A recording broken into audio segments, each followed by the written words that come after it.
I never imagined I would be standing up here doing this. So I grew up spending my summers at Wrightsville Beach, North Carolina, which is up the coast a ways. And when I was about 13, for a winter project for our Girl Scout troop, the girls and our fathers decided to build sailboats. So we built for each girl an Optimus Pram sailboat. I don't know if you know what they are. They're these stubby little sailboats. And by summer, each girl had her own sailboat. And so with a great deal of hilarity, we learned how to sail. And we learned how much we were not in control of our lives, putting ourselves at the mercy of the wind. And we started racing each other. And I actually won a race drifting backwards over the finish line. But that's another story. I loved sailing. I loved sailing. And many a day I would just set out alone in my boat and I would spend hours tacking back and forth or drifting backwards in the current or run aground on a sandbar or stuck in irons waiting for something to happen, all of which I think is a pretty good metaphor for the life of any creative type. Tacking back and forth, drifting backwards, stuck in irons, waiting for the wind to rise, even capsizing. So one lovely day, I set sail down the sound beyond the end of the beach into this vast area of water. There were no houses around to be seen. There were no people to be seen. There were no other boats. There was not another single living thing there in sight. Me and my little boat, tacking back and forth, dependent upon a steady breeze, water sparkling all around me, the sky an intense blue. And I imagined as I was sailing there that I might have been feeling the same wonder that humans felt on that very first day when they woke up in the morning in the Garden of Eden. Eden, which is this astonishing expression of the creative imagination of God. Alone in my boat, everything seemed connected. The vast sky, the wind, the sand dunes way over in the horizon, the green marsh, the shining water. This amazing place. It felt like a place that I belonged. But wonder was not all that I felt. At the same time, I began to feel this longing swelling up in me for something that I could not name or touch. And I felt sad. I actually felt sad. Although I certainly didn't know it then, I think that was the day that I first became aware of what C.S. Lewis, in his essay, The Weight of Glory, calls the inconsolable secret, our longing to be reunited with something in the universe from which we now feel cut off, to be on the inside of some door which we have always seen from the outside.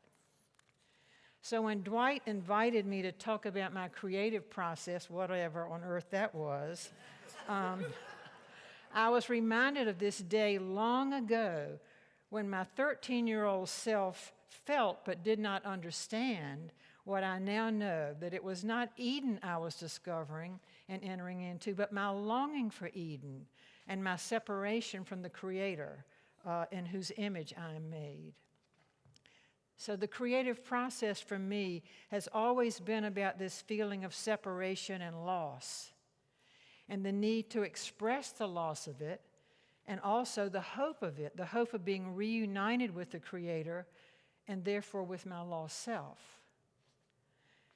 Now, since loss is the common human denominator, what better place for God to show up?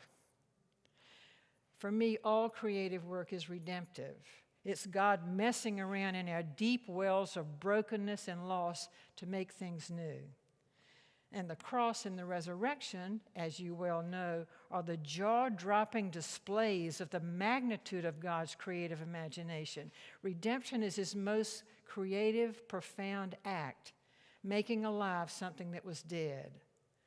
And so Jesus, who entered into our brokenness and loss and held nothing back, but surrendered his whole body as a sacrifice, his whole body, so that we might be found whole, restored, every brain cell, every sense, every creative bone in our bodies restored and tuned into Him and engaged in His creative purposes. Once a preacher, you can't stop preaching, I'm sorry. So fast forward many years later than when I was 13 to a time when everything in my life was broken. Everything was broken and breaking. My relationships, my hopes and dreams, and even my view of God. I had become a follower of Jesus when I was a young woman, but it didn't go as I expected or as I had hoped. And so I would go for these long introspective walks on the beach. And I noticed one day that my eyes were no longer attracted, as I was when I was a child, to the perfect sand dollar and the unblemished scallop shell. Now I found myself attracted to the broken shells, things that were not what they used to be, but were still lovely. Bits and pieces of once was. The deep purple insides of a clamshell, the swirling curves of a broken angel wing, a conch full of holes. And over the years, I have filled many buckets with these broken shells. I find them to be beautiful. What they were meant to be still lingers in the colors and the textures and their brokenness, intimations of their original design and their perfection. They put me in mind of the grace of a creator who has stamped the indelible imprint of His mercy even on what seems broken beyond repair. Fast forward again to another time when life seemed broken beyond repair, COVID. The world closed down. We couldn't go to work. We couldn't worship together. We couldn't plan. We couldn't visit families and friends. It was a strange, uncharted, frightening time of loss and disconnection. We had no idea what the future would hold and whether the things that we missed would ever be returned to us. And there was nothing that we could do but wait it out. And so I began to wait. I have the blessing of living in the middle of James Island, but on a little creek, and I have a little dock, so that's where I went to wait. And I thought, well, maybe finally I've got time to write something other than sermons, because I've always used words to scratch that itch in me that started way back then as that longing to be reconnected. But sitting beside the creek, at a loss for what to do now or even how to be, just sitting, I started seeing things. And I think that it is in the space that gets opened up in the losing, whether it's the loss of routine or the loss of purpose or companionship, where things may appear that you've never noticed before, not only in the world around you, but also inside you, just waiting for the room to grow. And so things began to quicken inside me. And I, who had always used words, picked up my camera. It felt like a new calling for me, simply to contemplate the creek, to behold. I use that word deliberately instead of look, to behold God's creation, what God imagined in His mind's eye through the lens of my camera. This complex and intertwined, beautiful world. He delighted in it all. It is good, it is good, it is very good, He cried when He made it. And now He was stirring me up and inviting me to delight in it, and in doing so to behold Him. Everywhere I looked, there was more than meets the eye, literally more than the eye could see. The bank of pluff mud shining over there in the early morning sun, the sweet scent of salt and mud and decay, the swaying marsh, the tide coming and going, the birds reaming the creek, spot tails and drum lumbering along the shadows, scattering the little shrimp and minnows, an entire country before my eyes, so many different shapes, sizes, so much activity, all interconnected. So feeling a need to respond to this view from some part of my brain that had long been dormant, I set myself to learn to take good pictures of the birds. Learn to take.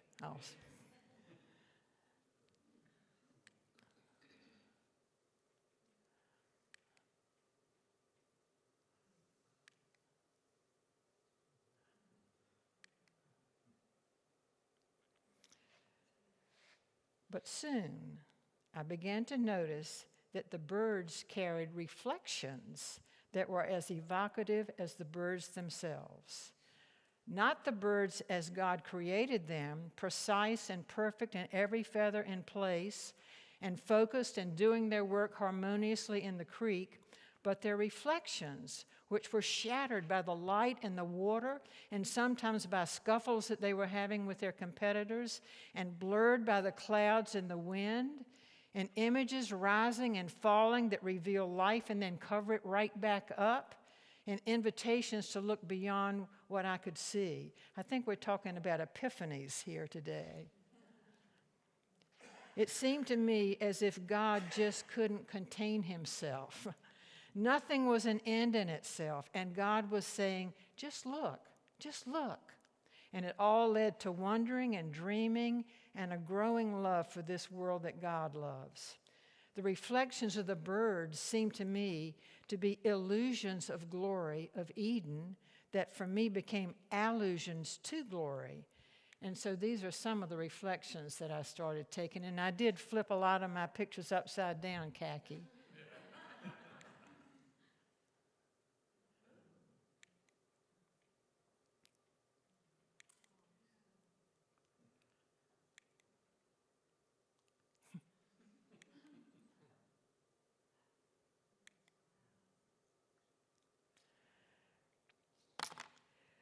So, these birds, as I beheld the beauty and the brokenness, including the violence in the creek, I was awestruck by the love of God for not just letting things die. His gift of Jesus, his creative miracle of working for good in everything, of making what we least expect to be the means of greatest blessing. And so I call it praying with my eyes wide open, looking with God for what God sees when he beholds his unbelievably beautiful creation and loves every shattered piece of it. Seeing the stamp and promise of his original intent in every broken thing, feeling his grief in the brokenness and his delight in his intention to restore it all. It reminds me of what we Anglicans say at our funeral services. Even at the grave, we make our song, Alleluia, Alleluia, Alleluia. So C.S. Lewis again. We are summoned to pass in through nature, beyond her, and into that splendor which she fitfully reflects. I felt like I was being summoned to the broken, elusive images that feed the longing in me for heaven and the longing to talk about it. This yearning to invite others to see what God sees in our brokenness. God who invites all of us who are made in his image to join him in the imaginative, redemptive work of making beauty out of ashes. God was giving me a new theological language besides preaching from the pulpit that felt and feels like both a gift and a calling. I took hundreds of pictures, and I took a bunch this morning before I came here. And I began to write poems again. I began to write poems to gather the photographs of the creek into the stories that they were telling about God. And this is a part of one poem that I wrote in the beginning about the reflections pictures that I'm taking. These days, it is not the birds themselves, but the birds which are not birds, which call to mind from me their maker's breath, still lingering in the washed and faded lines, even in their blurring. Shattered and lovely in their shattering, out of focus, upside down, blur of light, wind, fish scatter, wrinkled, their true shapes just perceptible on the creek that is sometimes not a creek, itself beset with ambiguities. Every emptying crevice wistful, a hollowing, every filling a mercy, refracting to a new view. So the words and the pictures together seem to me one more way God was putting things right and putting things back together in me. Me, made in the Creator's image, like every one of us, to create. And so it goes, even at this late season in my life. I am a charter member of God's Never Too Late Club. To return to my sailing metaphor, just when I expected to be lowering my sails and coming into the harbor, I find myself invited to set sail on a freshening breeze. Beyond my studio, which is the creek, I have developed ongoing obsessions with all kinds of things, including Queen Anne's lace, which is growing wild all over an island in Maine, including the sun streaming through the cracks and crevices of a dilapidated old barn in Virginia. Everywhere, so much to behold. So I'll return one more time to C.S. Lewis. The poets and the mythologies, and that means all of us artists, know all about it. We do not want merely to see beauty, though God knows even that is bounty enough. We want something else which can hardly be put into words, to be united with the beauty we see, to pass into it, to receive it into ourselves, to bathe in it, to become part of it, and by God's grace to share it. This beautiful, broken world is such an invitation, and it is good. It is very, very good. And that's all I have to say.